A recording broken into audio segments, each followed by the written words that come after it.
ज्ञान देना चाहता हूं जो किसी और प्राणी के पास ना हो। मैं उसे वो विवेक देना चाहता हूं जो उसे श्रेष्ठता दे, समृद्धि दे। ये वेद मैंने मानव कल्याण के लिए रचे हैं। इसीलिए तो जगत आपको मंगलकारक कहता है। हे विश्वेश्वर, आपको सदैव मानव कल्याण का ध्यान रहता है। हे ब्रह्मा, मेरा मानव पर और मानव का मुझ पर अधिकार है। ये ऋग्वेद है। ऋग्वेद का संदेश है मनुर्भव, मनुष्य बनो। मनुष्य इसका निर्देश है। ऋग्वेद ईश्वर और मानव के संबंध की परिभाषा है। यह मानव को प्रार्थना के मंत्र सिखाएगा। ब्रह्मा जी, आप तो स्वयं दयामय हैं प्रभु। प्रार्थना और पूजा की आवश्यकताओं से परे। हे सर्वशक्तिमान, प्रार्थना का आपके लिए क्या महत्व है? हे ब्रह्मा, प्रार्थना का महत्व मेरे लिए नहीं है। प्रार्थना का महत्व तो मानव के लिए है, क्योंकि प्रार्थना झुकना सिखाती है। जिस प्रकार वृक्ष की डाली फलों से लद जाने पर झुक जाती है, उसी प्रकार जब मनुष्य को ज्ञान और समृद्धि मिले तो उसे झुक जाना चाहिए। जो सिर झुकता नहीं, उस सिर में अहंकार अपना डेरा डाल देता है। ऋग्वेद मानव को अहंकार से बचाएगा। ऋग्वेद मानव को यह सिखाएगा कि सिर किसके आगे झुकाना चाहिए और कैसे झुकाना चाहिए। आप सच्चिदानंद हैं, सत हैं, चैतन्य हैं, चित हैं और आनंद स्वरूप हैं। आपके विचार भी आप ही की भांति आनंददायक हैं। नीलकांत, मुझे शेष वेदों की महानता से भी अवगत कराने की कृपा करे प्रभु। ये यजुर्वेद, ये मानव को यह बताएगा कि मैं यज्ञ में निवास करता हूं। हे सृष्टि रचयिता, जीवन का दूसरा नाम है कर्म। जब कोई कर्म दूसरों की भलाई के लिए किया जाता है तो उसे यज्ञ कहते हैं। यज्ञ परोपकार का दूसरा नाम है, और परोपकार दूसरों की भलाई करने का सर्वोत्तम गुण है। हे ब्रह्मा, जैसे एक रस्सी के बिना जल से भरा हुआ डोल कुएं से बाहर नहीं आ सकता, वैसे ही यज्ञ के बिना मानव जीवन भी अज्ञान के अंधकार से ज्ञान के उजाले में नहीं आ सकता। और यही संदेश देगा मानव को ये यजुर्वेद। मुझे सामवेद का ज्ञान भी दीजिए प्रभु। सामवेद? हे ब्रह्मा, आपकी सृष्टि के कण कण में संगीत बसा है। संगीत जो मन को मुग्ध कर देता है। संगीत कोयल की कूक में भी है और पपीहे की पुकार में भी, नदी की लहरों में भी है और झरने के बहाव में भी। आत्मा को परमात्मा की झलक मिलते ही मन में राग अनुराग का जो सोता फूट पड़ता है, उसी का मधुर संगीत है ये सामवेद। संगीत ज्ञान का भंडार है ये सामवेद। और यह अथर्ववेद। हे आदि प्रजापति, आप तो जानते हैं कि धरती पर सूर्य अपने संग एक नवीन दिन के साथ साथ एक नवीन समस्या, एक नवीन कठिनाई भी लाता है। और मानव जीवन की प्रगति के लिए यह आवश्यक भी है कि वह समस्याओं को सुलझाता रहे, कठिनाइयों से लड़ता रहे। यह अथर्ववेद मानव को धरती पर पैर जमाने का पाठ पढ़ाएगा। उसके मन और शरीर को आपत्तियों विपदाओं से बचना सिखाएगा और समस्याओं को सुलझाने का मार्ग दिखाएगा।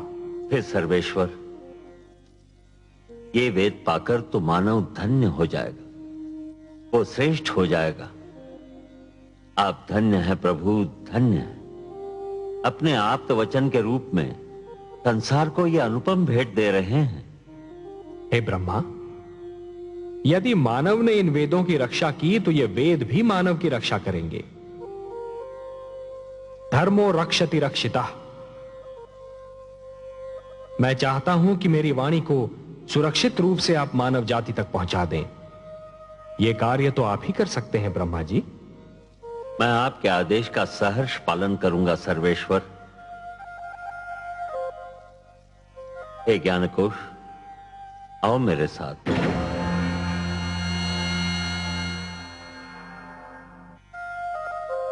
हे कमल नयन, अपनी वाणी को मानव तक पहुंचाने का कार्य तो स्वयं आप भी कर सकते थे, फिर ये कार्य ब्रह्मा को क्यों सौंपा? महादेवी, मेरी वाणी में तो जीवन का वरदान है, मानव संस्कारों का समावेश है, परंतु सृष्टि के निर्माता तो ब्रह्मा ही है ना। मानव को जन्म उन्होंने ही दिया है, इसीलिए मेरी वाणी के वरदान और संस्कार मानव जाति तक केवल ब्रह्मा ही पहुंचा सकते हैं। आप जो भी करते हैं मानव कल्याण के लिए ही करते हैं।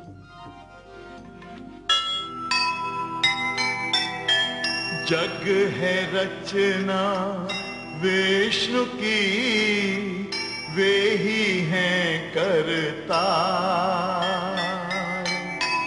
सबकी है चिंता उन्हें, वे हैं पालनहार। मानवता का हो भला, सबका हो कल्याण, इसीलिए संसार को दिया वेद का ज्ञान, दिया वेद का ज्ञान। विष्णु पुराण, विष्णु पुराण, विष्णु पुराण,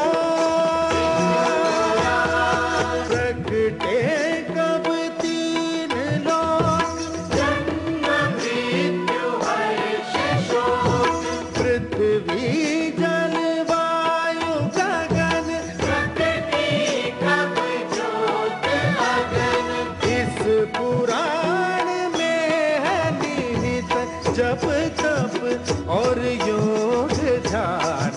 विष्णु पुराण, विष्णु पुराण, विष्णु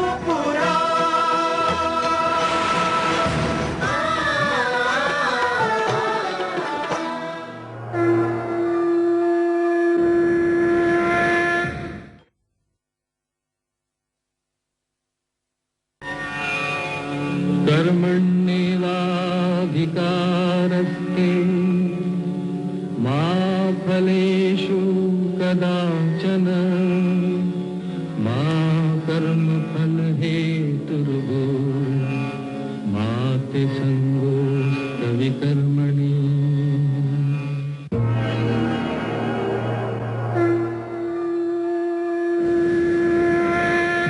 विष्णु पुराण,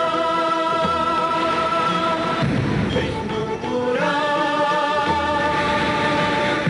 विष्णु पुराण।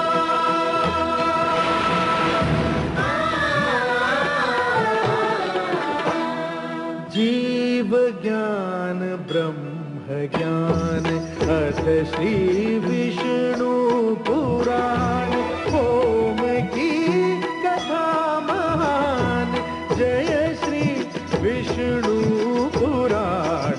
विष्णु पुराण, विष्णु पुराण, विष्णु पुराण, प्रगटे कब तीन लोक, जन्म मृत्यु हर्ष शोक, पृथ्वी जल वायु गगन, प्रकृति कब ज्योत अगन, इस पुराण में है निहित जप तप और योग ध्यान। विष्णु पुराण, विष्णु पुराण, विष्णु पुराण। मैं माँ हूँ, धरती माँ। संसार और जीवन का निरंतर विस्तार हो रहा था। मेरे वासुदेव ने मानव कल्याण के लिए 4 वेदों को अपने मुख से जन्म दिया। दूसरी ओर ब्रह्मा सृष्टि का विस्तार कर रहे थे। उन्होंने अपनी सहायता के लिए प्रजापतियों की रचना की। उनमें एक ऋषि कश्यप थे। ऋषि कश्यप की 3 पत्नियां थीं, अदिति, दिति और दनु। अदिति की संतान माता के दिए हुए सुंदर संस्कारों के कारण देवता कहलाई। दिति और दनु अच्छी माताएं नहीं सिद्ध हुई, इसलिए उनकी संतानें भी अच्छी नहीं निकली। उनके संस्कारों के कारण उनकी संतानें क्रमशः असुर और दानव कहलाईं। इनमें दिति का पुत्र हैग्रीव घोड़े जैसे मुंह वाला मानव संस्कृति का सबसे बड़ा शत्रु था। यह संकट हर युग में रहा है कि बुरे लोग अच्छे नहीं बनना चाहते, बल्कि अच्छों को हानि पहुंचाना चाहते हैं, अच्छाई को मिटाना चाहते हैं। मुझे इसलिए हैग्रीव और उसके इरादों से डर लग रहा है।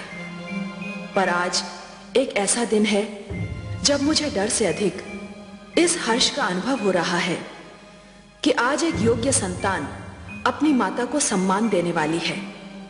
ऐसा समारोह होने जा रहा है जिसमें भाग लेने को स्वयं भगवान विष्णु और माता लक्ष्मी भी व्याकुल हैं।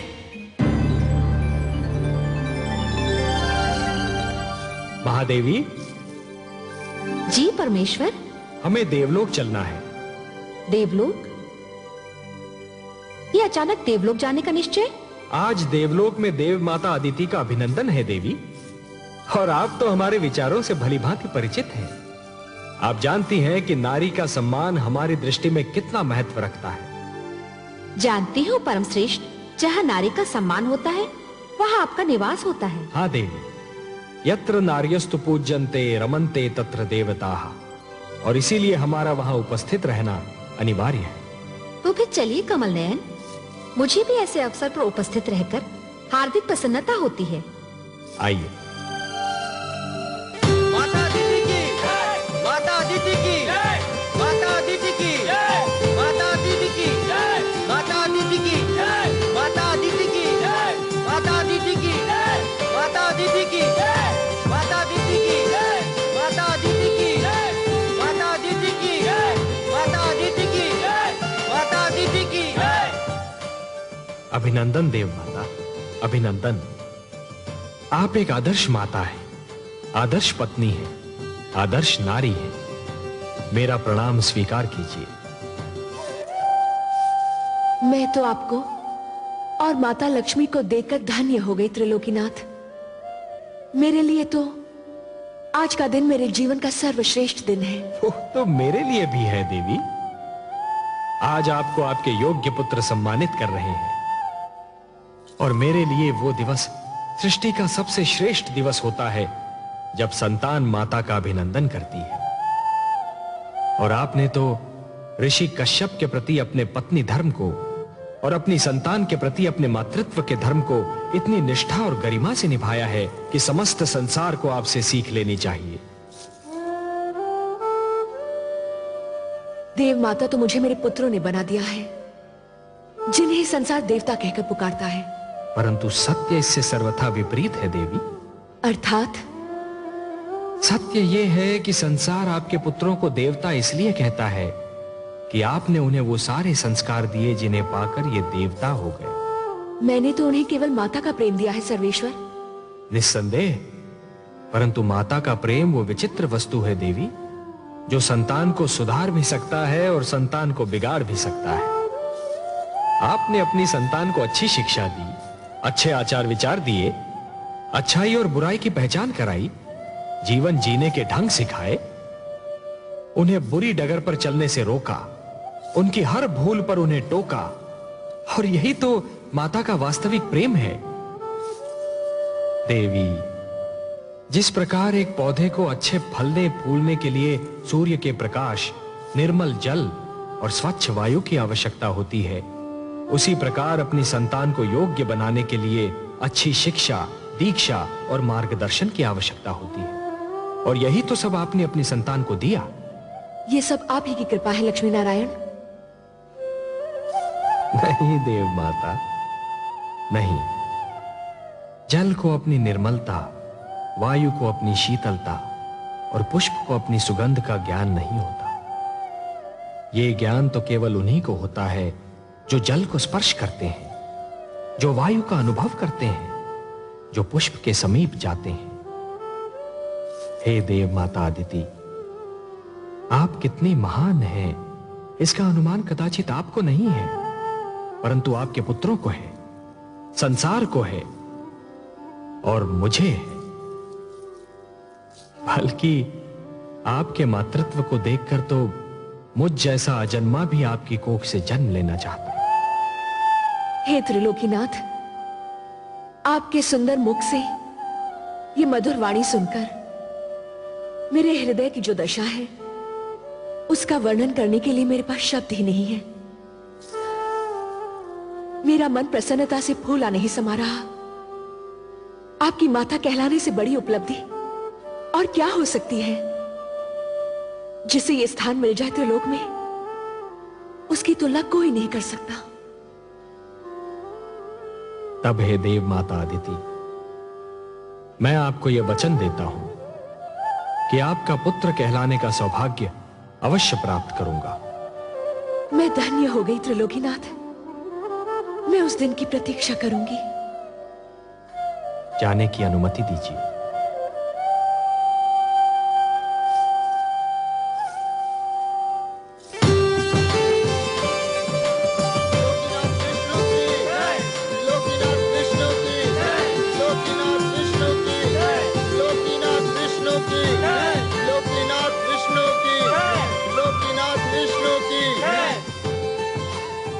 आइए माता, विराजिए। धन्यवाद पुत्रों, तुम्हारे कारण तो मुझे आज इतना महान वरदान मिल गया। पर हम तो आपको कुछ न दे सके माते। संतान से मां को और क्या चाहिए? सुख और आदर तो तुम सबने मुझे इतना दिया कि मुझे और किसी वस्तु की इच्छा न रही और ना ही आवश्यकता।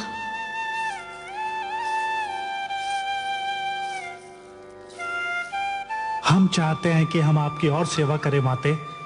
हम चाहते हैं कि आप अब यहीं रहे देवलोक में। हाँ माते, अब आप यहीं रह जाइए।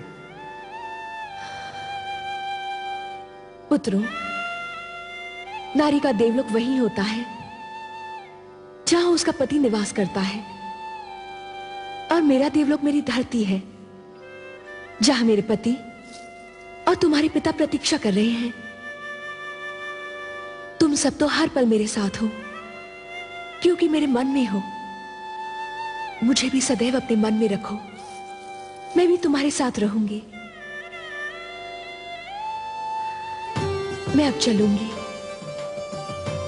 मेरे देवता को यज्ञ के लिए मेरी प्रतीक्षा करनी पड़े, ये मेरे पत्नी धर्म के विरुद्ध है। मुझे अब चलना चाहिए।